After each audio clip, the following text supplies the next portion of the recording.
Execution Watch, hosting REV REACTS TV. This is a sad story, man. We're going to get into it.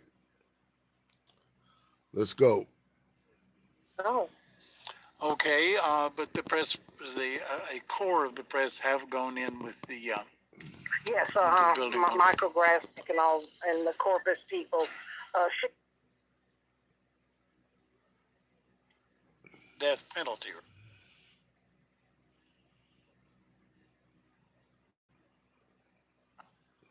Called Execution Watch.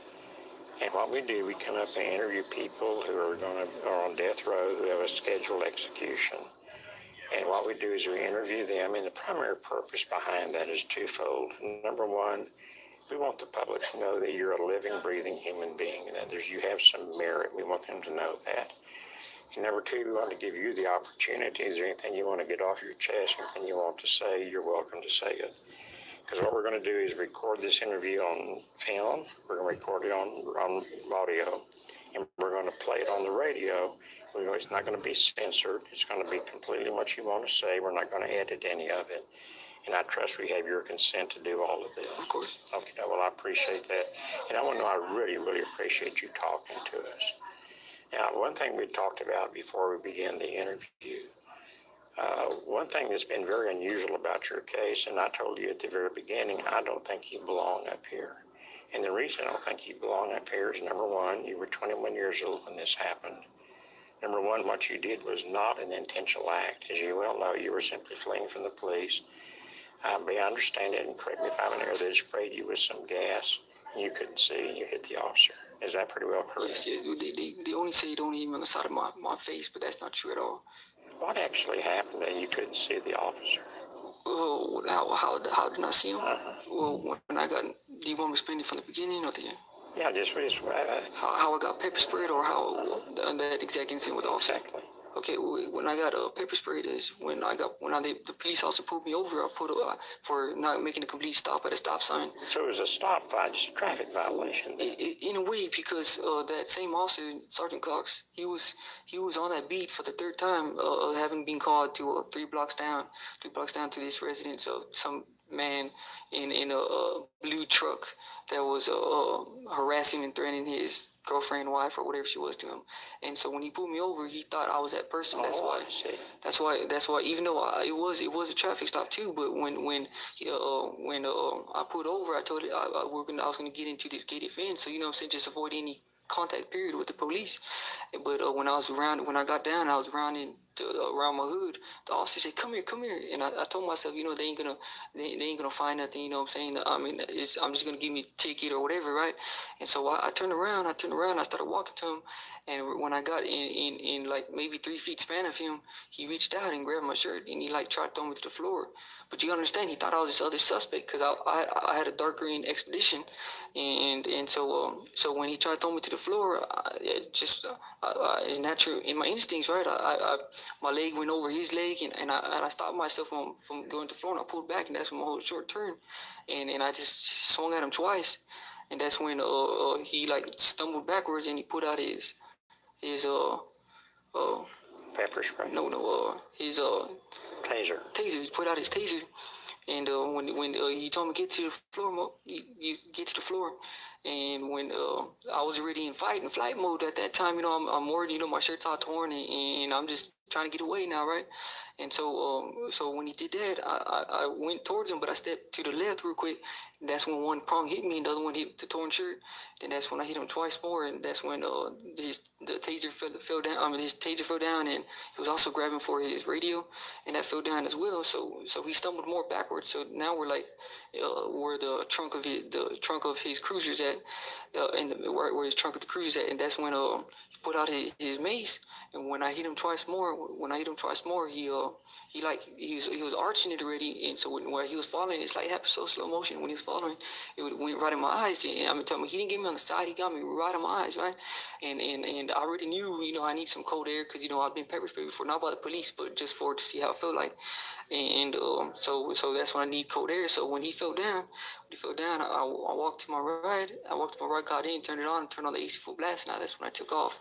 And so little by little, it's like I'm crying. It's like a really rainy day on, like, you know what I'm saying. All you really see is lights, but it's this really rainy day. So when I'm taking off, and I get around the corner, that's when I reach down and I throw out my gun out the window. But when I do that, I see lights right behind me already, and you know how there was already police in the area looking for that other suspect. And so that's when the whole time I was trying to escape. And so I'm just briefly seeing car lights, and I eventually said, you know, I need to try and get out of the neighborhood. So I was going to try and hit the freeway. But right before I was going to the freeway, there was a cop car coming up real fast. I'm going like 55 miles, I guess, in the residential area, and the cops are following me, the police cars. And so I'm seeing lights. I'm just basically seeing a lot of lights, and I see lights coming up real fast. And so, you know I've seen TV plenty of times. I know I thought they were spike strips, but they're called stop sticks now. But I knew they were stop sticks, and so I swerved away from the police cruiser, and somehow I missed those stop sticks, right? And so when I got on the freeway, the exact same thing. I'm seeing lights, but when I see it coming up real fast, I'm seeing it so late. When I swerve, I basically almost flip. I almost flipped the ride over, but I swerve away from the police cruiser, because the three police cruisers were always on the left. And so when I swerved around, at the last minute, I barely missed the stop sticks. I do the same thing the third time, but this time, instead of Lieutenant Alexander being with his cruiser, that he was on the opposite side of the road, and I'm still half blind. You know, all I'm seeing is lights. So at the last minute, I swerve away, because I'm trying to beat the stop sticks, and that's when he was on that side. And like at the last minute, I kind of see him. I see him, so I swerve back to the left, and that's when I barely clip him with the side, right? So, and that's how that incident went down. You weren't trying to hurt anybody. No, I wasn't.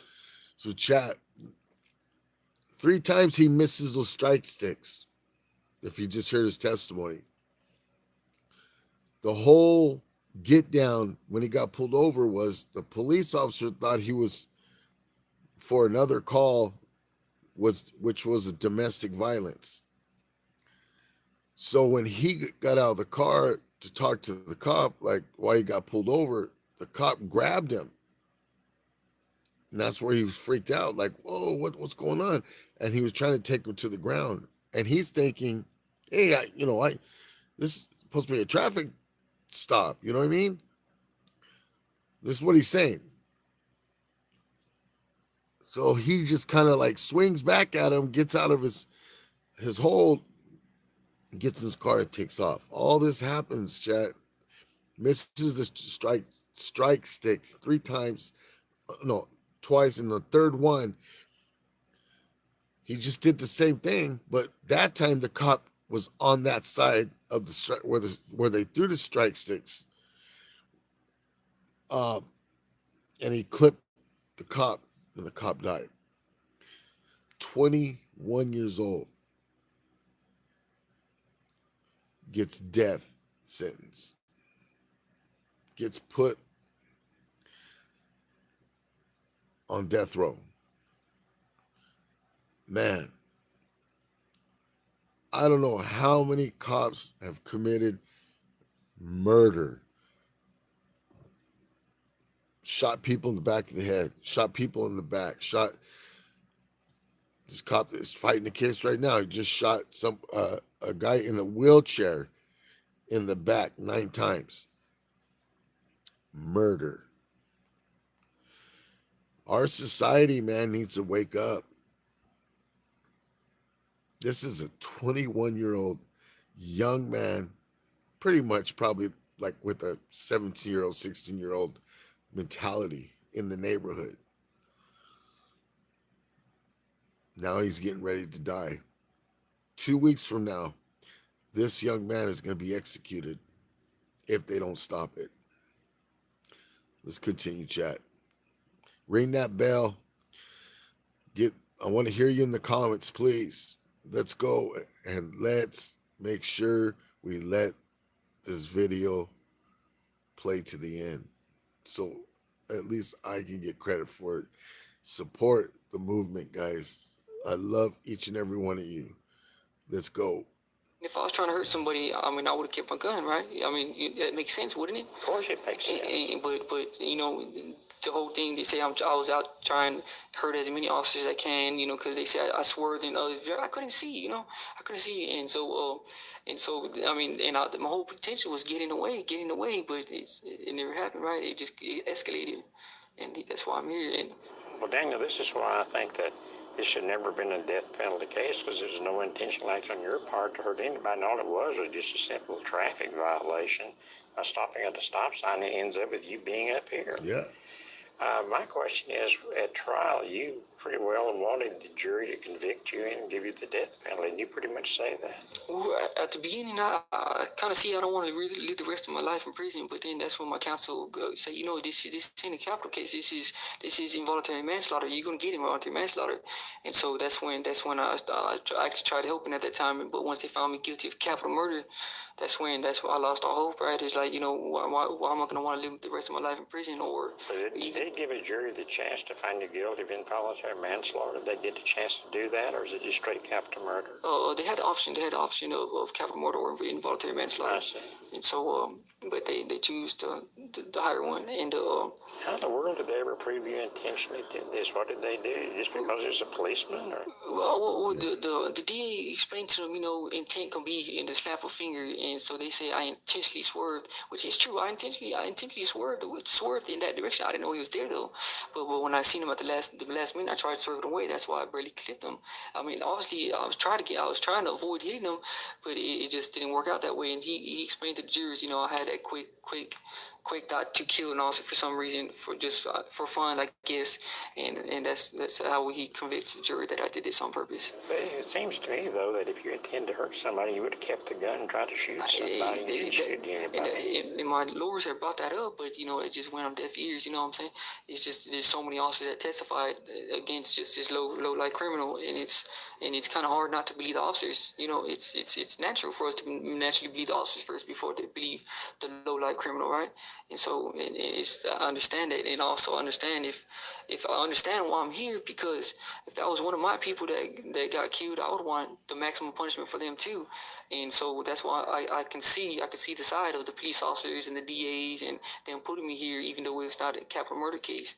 And so that's I just see it always around. I see how everything's supposed. I see in different directions. That's how I see everything around here.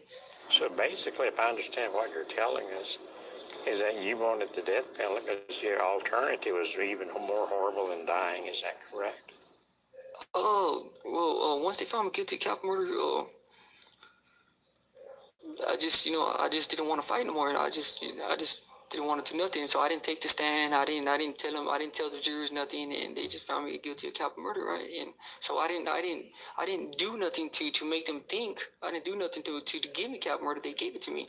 There's nothing during after the sentencing. I mean, and at the sentencing stage, I didn't testify to give me capital murder. I didn't tell them nothing. I just let the court system play out, and they gave me capital murder. So I didn't go out my way to give them that. I mean, to get capital murder. I didn't even. I just protested. I just sat there, and they gave me it. So.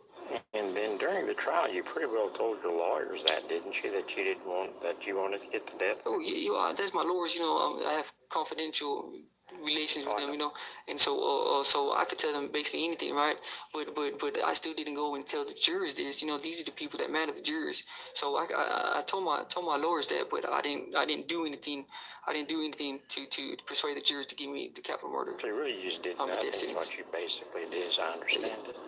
Now, after you were convicted, you've also done pretty much the same thing. You've asked the appellate courts to. After I was convicted, yes, that's when I expedited. My lawyer said, they'll probably kill you within a year or two, and I've been here 5.5 years, so I don't know where you got that information from, but yes, I have been expediting it because I just see it as a waste of time here.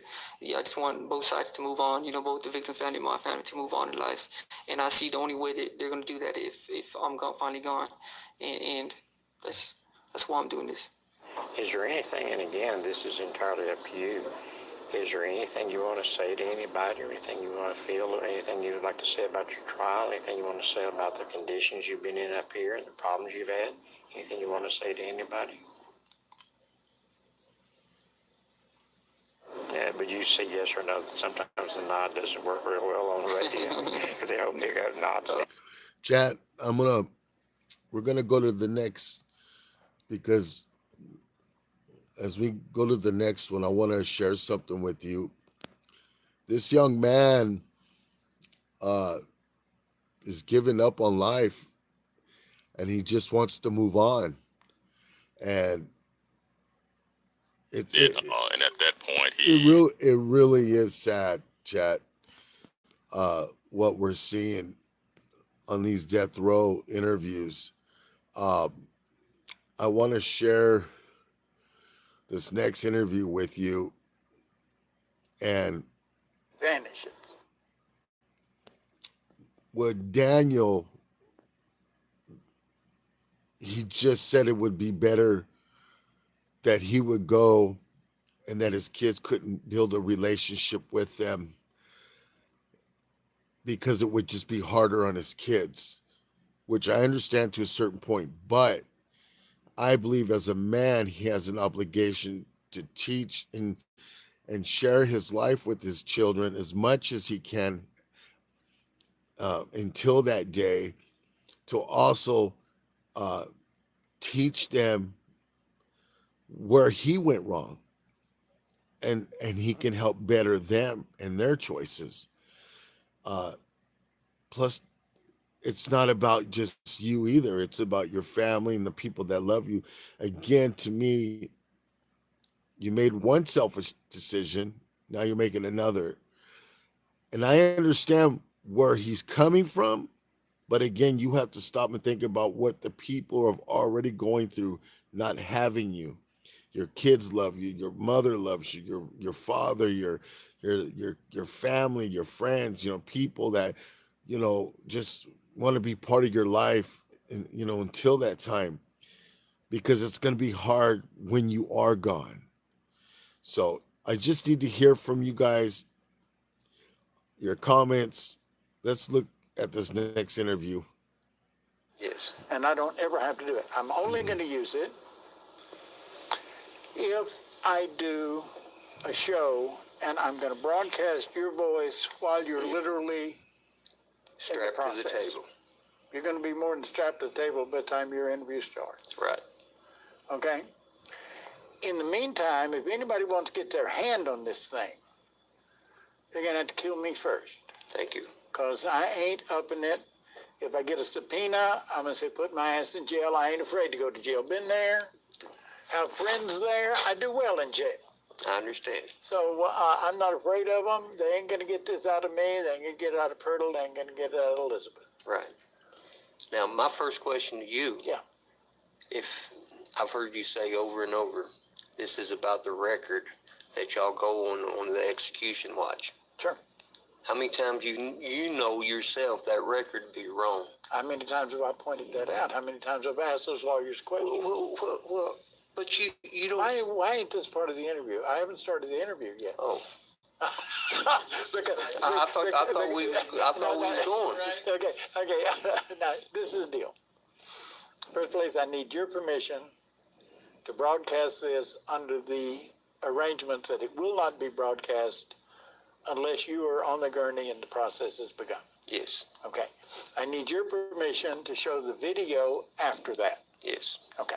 That's cool. All of that done, the interview begins. Yes. Okay. Now, before you get into what you were doing, let me say, how long you been on the road? Over 13 years. Over 13 years. Yes. And you came out of Del Rio, Texas. Del Rio, Texas. And you live in Del Rio, Texas. Where you from? No. I'm from all over. Okay. I'm a gypsy child. So you were a gypsy child. Yeah. We've interviewed gypsy childs down here before. What were you doing out Del Rio? I met a woman down there and decided to get married. Okay. So you went to Del Rio, Texas, and you lived on the road everywhere. Yes. Tell me about who you were living on the road, going everywhere. Who was that guy? Just a burnout drug addict trying to make his way. Gypsy looking for a place to pitch a tent. Didn't even have the tent. Didn't matter the tent. Didn't give a damn about the tent. Just I was out there in the wind. Okay, see that tells these folks who you were then. You've been on death row 13 years? Yes. What has that done to you? Oh, it's opened my eyes to a whole different life that I never knew about. You've heard a lot of people say that if they could do it different, they would. I know I would, because the hate left me when I came here. The rage left me when I came here, and seeing all the stuff that was going on, I wasn't masking it no more. I wasn't masking the pain that I was feeling. Tell me about that pain. It just drowning out the pain of abusive childhood. You And had abusive childhood, real abusive. isolated, That's part of the record that we, abandoned. yes. When did you strike out on your own? Oh, 12. Were you running away or just got left on the road? Just got left out there. Got left out. I never had to run away. And defend for yourself. Yeah. And I just kept defending for myself, and here I am on death row. And along the way, you doused the pain with drugs and alcohol. Very much. Did that work? No, not even close. Not even close. It just masked the pain that I was feeling and caused more rage. You know, Chad, I really believe that a lot of these men that get caught in situations that are horrific, a lot of it is drug induced comas. Drugs are bad, especially when they take over your life. Especially you become victim to social issues, especially where you grow up, depending where you grew up, was, economically, was your parents drug addicts? A lot of these men were raised from drug addicts, prostitution from their mothers, abuse in the home. On top of that abuse was since there were babies, kids, sexual abuse, mental abuse, and coming out as teenagers on drugs, not wanting to be home, always trying to escape this pain that nobody in the world could understand, not even a teacher. But fear grips them in through their childhood to where their whole life becomes like this just wall of mess. And you can see the pain that he's speaking about in his eyes, but you can also hear the freedom now that he wishes he could have that second chance in life. And time these two interviews are done, both of these guys will be executed. And it's sad. How old a man are you now? 49. 49. The same age. Jose. I thought you was going to say you. No. I was going to say, come on now, Ray. I'm 73. Yeah. You've been doing the prison show Let over. me reverse your age, and that's my number. Yeah. No, I did prison here for 30 years. And I thought I did a good job. That's the only reason I agreed to the interview. Okay. Now, you want to talk about execution watch and prison show? Well, the execution watch. The Okay, execution tell me watch. about it.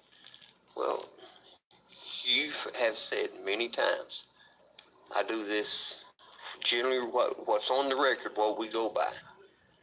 And you know how many times that record's been wrong. Oh, yeah. But when they're killing that person that y'all's talking about, that's all you refer to is their record. That's all the lawyers refer to. You'll see me step in every once in a while and challenge it, It don't happen often. but it does. And the reason it does is because I No. think they're stuck out obvious that the record, I do know what's wrong with the record. If you read the newspapers about Willingham, Yes. and you read the court trial about Willingham, Yes. he was one guilty son of a gun, a horrible thing. All you got to do is say there wasn't an arson, and he's totally innocent. Right. And the governor of this state has gone to the wall a dozen times so that that doesn't come out. It's in the newspapers this week. I read it about where the prosecuting attorney made a deal with a confidential informant. Yeah. Or the jailhouse snitch. Yeah. There wasn't no confidence It about it. was He got a up there bought and- snitch. Yeah. Bought and paid for with more life. That's right. And you know how often that happens. And that don't come out in the record. No, That's it's not. in the and that's not about the record It's not that the- they're talking about on your show, But on we- Execution But Watch. we have done shows. I've done shows where all of the lawyers and I agreed that they killed an innocent man that night. You remember when Chester got Yeah. that dude was thrown off 9 times a Sunday. He was mentally challenged and retarded, and they killed a mentally challenged and retarded person. I live by that dude. I know him. Can't read, can't write. Matter of fact, David even couldn't hardly make out his letter. And you know, we just had Winston Cochran on the show. Last show we did, man. The defense lawyer in the final appeals lawyer Winston Cochran on. Mhm. First time I had Winston Cochran on, I wasn't even doing Execution Watch. I was doing the prison show. Right. And Winston came in, he was falling to pieces. He said, my client could not even make complete sentences. He spoke in kind of word salad, Wow. and they just killed him. Wow. And I don't know how that happened. So sometimes the lawyers can't stop the determination of the state to murder. That I live with, because I see that every day. I see what the public don't see. I live with these fellas. It's sad, chat, because what they're saying is, as you're hearing it, that the papers will tell our society one thing, but what's really happening behind closed doors is a whole truth, that a lot of these guys are railroaded so they can get rid of the case, and that some of these guys are not guilty of that crime. Maybe they're guilty of some crimes, but because they are guilty of this crime or that crime, what's another crime to put on this guy, because he's going to go to prison no matter what anyways. Well, the difference is that if somebody gets in enough trouble, it can escalate to murder, felony murder, or murder one. You could be a felon, and then they put a gun charge on you, or you shot someone and you're already a felon. Chat, you could give somebody life for that. And a lot of times these persecutors, these lawyers that are out there, they're just trying to win a case, and they sit down with the district attorney, and they work something out like, hey, this is a case we could take advantage of getting rid of all this paperwork, and this guy's a bad guy anyways. And they say that kind of stuff. He's gonna go to prison no matter what. We can't stop that. But if we could take care of this case with this one, that's a 2-for-1 deal. They don't care about who's gonna do it. Somebody's gonna do it. They know that. But it's like, they find somebody and boom, they got their man. And that's sad. Because a lot of these guys, they're just one voice. And as I say, they are the forgotten in society. Good people, and put them in the right circumstances, they're no more in danger than a flea on a dog. That's true. It's just They're not dangerous. They're good people, and That's they're true, being man. killed right and left because the court's saying that there's no hope for them, and they're just wrong.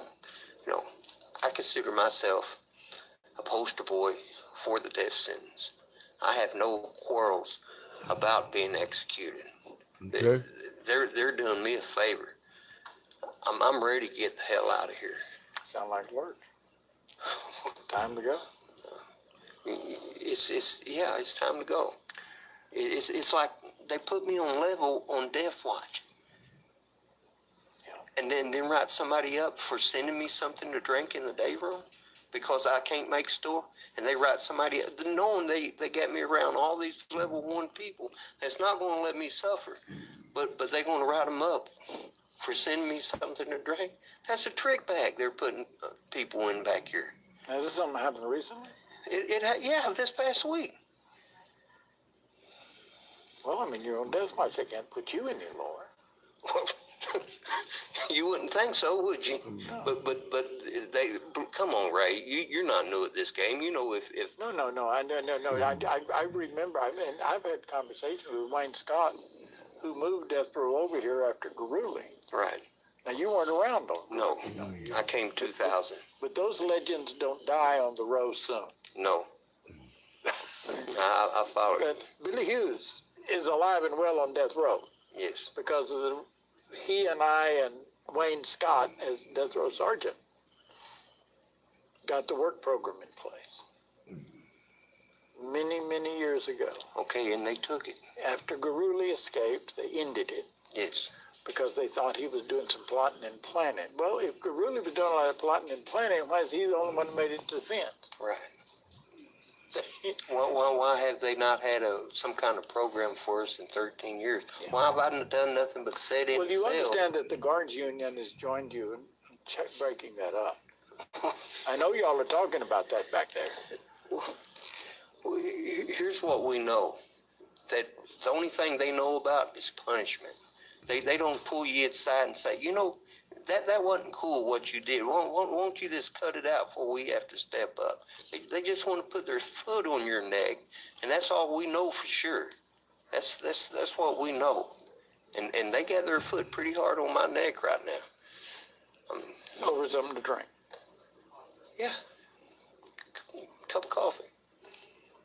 Something to drink. Yeah. So the other guy's supposed to get level now? Well, I mean, if I were working death row, I'd bring you a cup of coffee. Well, they micromanaging us just sideways. It's just, and of course, you know, that's true. they see no wrong in it. They want to figure out more ways to micromanage us. Yeah. And sometimes you have to just let fellas be fellas. You know, I mean, I'm on level for having a sheet up. Okay. Now, You in a cell by yourself, you can put up a sheet. well, apparently not, because I did, and I went to level for it. That's old. They've been doing Or I that for got level years. for it. They took my 2 special visits that she was on her way. They took that. Then I ain't had no commissary since December, and you know, took my radio, my Excuse me, chat. fan. I mean, my hot pot and nightlight. See what he's saying, man, is they're on death row. They have nothing. And most of you would say, well, they don't deserve anything. No, okay, we get it. But come on. You know, the guy wants a cup of coffee, some water, you know, a clean room. Give him something that he can clean his room with. You know, stopping mail, doing stuff to bother people. I'm gonna tell you something. That's how people get hurt. That's how CEOs get hurt. CEOs start playing those games. And you know what? These guys are dealing with enough, man. And that's what he's saying. You know, you can't get water out of a tuna, you know, or water out of a rock. They don't have anything. The little that they get, and that is something they work for, and they worked hard for it. You know, there was men living in the shoe programs for years that never seen a single soul. I mean, face to face. They see people on TV. Their visits would be on TV. Their mail would come on. Their shower would come to their door. They wouldn't leave their rooms. 20, it's 23 hours lockdown. Chat, we don't treat animals that bad. Think about it. Because of putting up a towel? The sheep. Yes. Well, I'm glad you're talking about that, because I think that my audience wants to hear that and hear what's going on. Because if nobody says it, and the free world's idea is that, other than the days you step out to play golf, you go to the swimming pool. If somebody would just pull the records on the write-ups that they do issue punishment for, the punishment don't match the write-up. And I just got my step 2 back on. I filed a step 1 and step 2, and they said due process was done, and we followed all the guidelines. They don't know about due process. Come on now, due process. They followed their guidelines. So we know this guy. He's having a hard time in the system. There's one more guy we're going to look at here. Your loyalty to the cause. So I want us to, this gentleman, let's get to his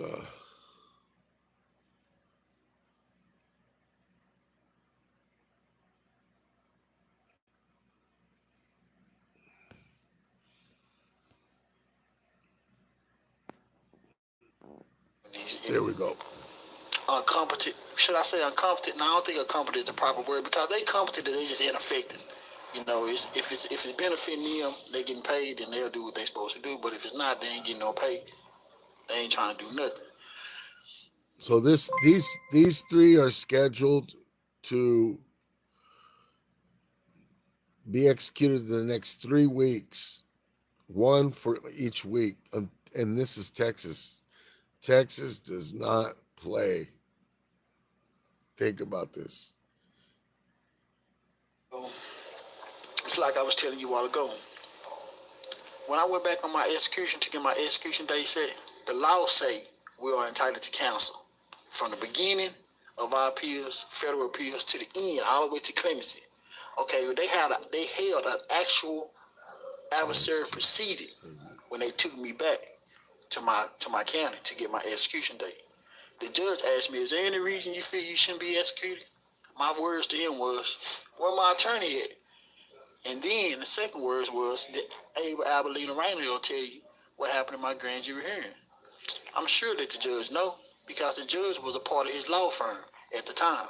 They was partners in the law firm at the time, but now he's a judge. Abilene Rainer is a head DA. He said that holds no legal significance. Okay, if in order for it to hold legal significance, then you wanted whatever my reasons for telling you that I shouldn't be executed, you wanted to be presented to you in a legal format. Well, my attorney should have been there to do that. My attorney wasn't there. So I would deny counsel. I wrote the judge about that. They ain't trying to hear that. But the law, Constitution, the 6th Amendment say that we are entitled to counsel. No prisoner that's facing death should be forced to make a critical decision at no time. Okay, that was a critical decision right there. Yeah. You asked me, is there any reason I feel I shouldn't be executed? And I gave you a reason. You say it holds no legal significance. Well, my attorney wasn't there to present it to you in a legal format. Yeah. Outside of that, my federal appeals attorney, he didn't even look into my state habeas claims. I wrote him, look, I tried to file a motion, desire to raise additional claims in state habeas. Well, I'm telling him, look, go get this motion. File what you're going to file out of there. Everything in there.